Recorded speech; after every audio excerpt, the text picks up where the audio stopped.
Students of 12th class, today we shall study tactical method.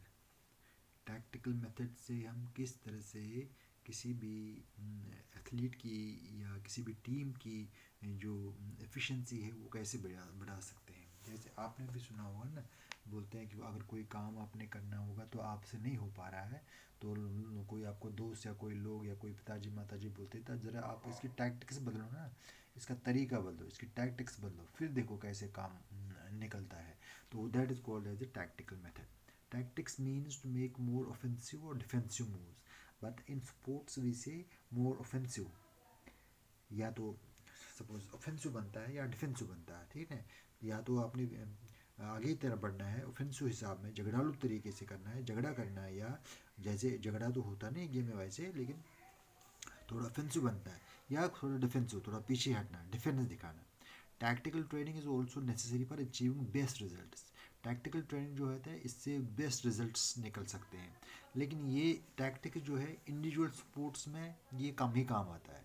Tactics तब काम आता है जब ग्रुप हो। जैसे अपनी कबड्डी अगर आपने देखा होगा, जब टीम बैठी होती है, दो टीम खेल रही होती है, उस वक्त जब अपोनेंट अपोजिट साइड का बंदा आता है दूसरे वाले साइड में, तो वो किस किस्म की स्ट्रेटजी आप लगाते हैं। आपने देखा होगा, हाथ से हाथ पकड़े हुए, हाथ से हाथ पकड़े हुए, हाथ से हाथ पकड़े हुए उसको वहाँ ही पकड़ने या दबोचने की कोशिश करते हैं, तो उस वक्त वो टैक्टिक्स चलाते हैं। दैट इज कॉल्ड, वो टैक्टिक्स जो है that is more more this useful in groups, group में होता है इसलिए ये the role of techniques is less in individual sports like throwing events. ये तो इंडिविजुअल इवेंट है, जिमनास्टिक्स इंडिविजुअल इवेंट है, वेट लिफ्टिंग एक बंदे का काम है, रनिंग इवेंट्स एक बंदे का काम है, तो वहाँ पर टैक्टिक्स इतना ज़्यादा काम नहीं करते। लेकिन जहाँ टीम हो, but in team events tactical training is very necessary. Team जहाँ पर टीम आपका काम कर रहा हो, आप टीम में शामिल हो, आप टीम पूरे टीम के लिए कोई प्रॉपर टैक्टिक्स चाहिए, is very necessary to have best results. It can be given with the help of films, videos, audio visual aids. कैसे सिखाया जाता है? गिवन मतलब यहाँ देना नहीं, गिवन मतलब यहाँ सिखाना।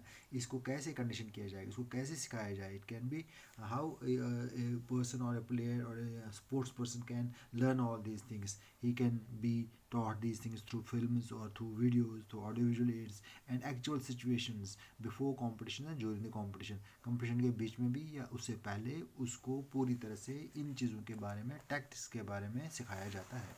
कौन सी टैक्टिक्स आप लगानी है। सपोज क्रिकेट में है, कोई बैट्समैन जो है वो धुआंधार खेल खेलता है, तो उसके लिए फिर टैक्टिक्स लगाते हैं, भाई ये ज़्यादा से ज़्यादा मैक्सिमम शॉट किस एरिया में डालता है, या ये इसके शॉट्स एयर में रहते हैं या ग्राउंड पर रहते हैं, तो वो देख लेते हैं, देखने वाले देख लेते हैं ना इसका क्या कमज़ोरी है। तो कमज़ोरी के हिसाब से फिर कौन सा बॉलर इसको चाहिए, स्पिन को अच्छा खेलता है या फास्ट को अच्छा खेलता है, जिसको अच्छा नहीं खेल पाता है उसी बॉलर को डालते हैं। वो that is called the tactics. Simple simple term में ही उसी को टैक्टिक्स बोलते हैं, ठीक है। तो उसके बाद है हमारी स्ट्रेंथ इज़ द एबिलिटी। फिर what are the methods of strength development. Strength जो इंसान की है वो कैसे बढ़ाई जाती है, हाँ, स्ट्रेंथ कैसे बढ़ाई जाती है। Strength is the ability to overcome resistance और to act against the resistance. या तो ये स्ट्रेंथ जो होती है, एबिलिटी होती है टू ओवरकम रेजिस्टेंस। रेजिस्टेंस जो अपोजिट फोर्स होता है उसको ओवरकम करने का, उस पर गलबा पाने का। या तो होता है एक्ट अगेंस्ट द रेजिस्टेंस, या रेजिस्टेंस के अगेंस्ट चला जाए। वो कैसे? Strength is one of the most important component of physical fitness. ये most important component physical fitness का है, उसको बोलते हैं strength. It is the most important motor ability in the field of games and sports. All movements in games and sports are perform by muscle contractions. कोई भी movement आप करते हैं, चाहे स्पोर्ट्स हो, वैसे भी चलना फिरना, घूमना फिरना, खेल कूद जो भी होगा गेम स्पोर्ट्स है, उसमें मसल कॉन्ट्रैक्शन होते हैं, तो उसी के हिसाब से सारे के सारे मूवमेंट्स हो पाते हैं। अपने आप में ही नहीं होते हैं, मसल के कॉन्ट्रैक्शन से होते हैं।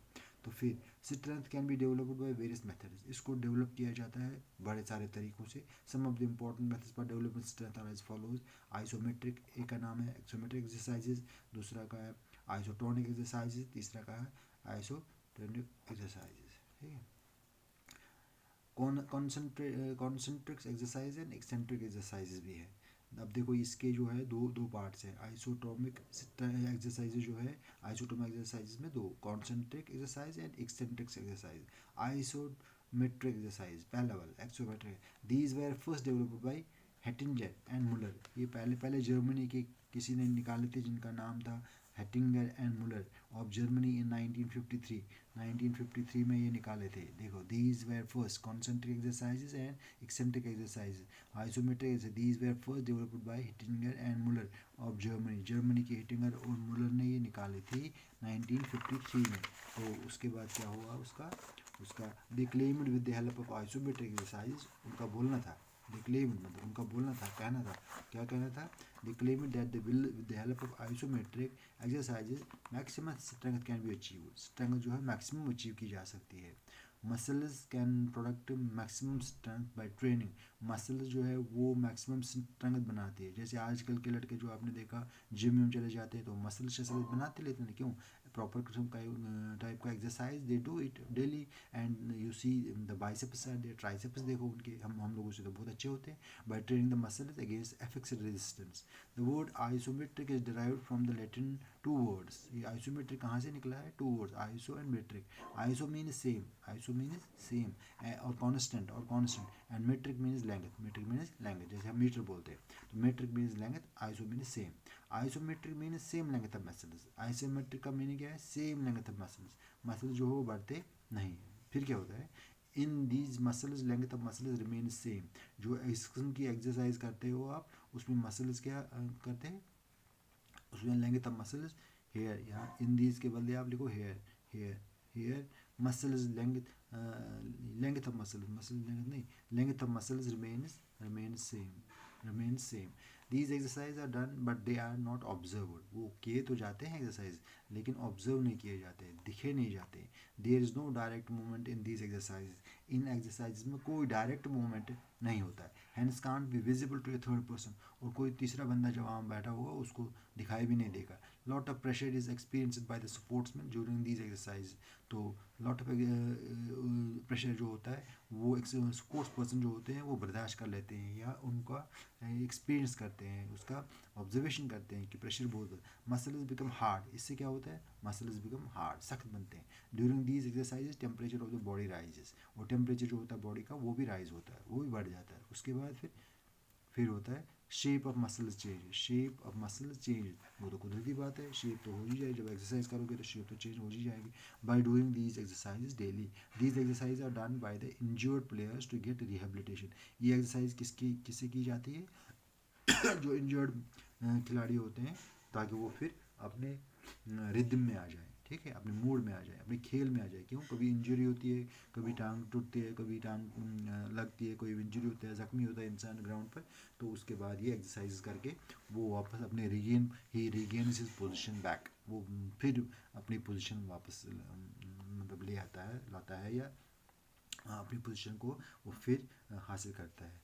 These exercises have positive effect, इनका पॉजिटिव इफेक्ट का in games like gymnastics, yoga, judo, wrestling, weight lifting, ठीक है, ये इनका फ़ायदा ज़्यादा होता है जिमनास्टिक्स में, योगा में, जूडो में, रेसलिंग में, वेट लिफ्टिंग में। तो क्योंकि ये आइसोमेट्रिक है ना, आइसोमेट्रिक होता है सेम लेंथ ऑफ मसल्स, इसमें same length, isometric mean same length of muscles. तो इसका मतलब हो गया ये वाली एक्सरसाइजेज जो हमारी तो जिमनास्टिक में काम आती है, योगा में काम आती है, जूडो में आती है, रेसलिंग में आती है, वेट लिफ्टिंग में आती है। तो पहले ही तो हमने पढ़ा था कि ये जो होती है इसमें कहाँ होती है, ग्रुप में नहीं होती है। The role of tactics is less in individual sports, इसमें इंडिविजुअल स्पोर्ट्स जो टैक्टिकल का आपने पढ़ा था, टैक्टिकल अलग था, तो उसके बाद आपने यहाँ पे पढ़ा स्ट्रेंथ कैसे डेवलप की जाती है। तो isometric exercise, isotonic exercise, isokinetic exercise है। तो हमने आज पढ़ा आइसोमेट्रिक से, आइसोमेट्रिक का हमने पढ़ा यहाँ पर कि आइसोमेट्रिक क्या होती है, isometric mean same length of muscles, इससे length of muscles remain same, these exercise done but they are not observe, की तो जाती है लेकिन ज़्यादातर देखी नहीं जाती, देखी मतलब है इसका मतलब उसको महसूस नहीं की जाती है, बाकी की तो जाती है एक्सरसाइज, उस इंसान को तो उसका फ़ायदा मिलता ही मिलता है। क्यों, these exercise are done by the injured players to get rehabilitation. और एक बार जब इंजरी होती है किसी प्लेयर की तो फिर उसको अपनी फॉर्म में वापस लाने के लिए ये एक्सरसाइज की जाती है। These exercise positive effect in games like gymnastics, yoga, judo, wrestling. तो ज़्यादातर इसका असर इन पर दिखता है, इस किस्म के एक्सरसाइज का, आइसोमेट्रिक टाइप ऑफ एक्सरसाइज, ठीक है। तो इतना I think this much is sufficient for today, ठीक, ओके, थैंक्स।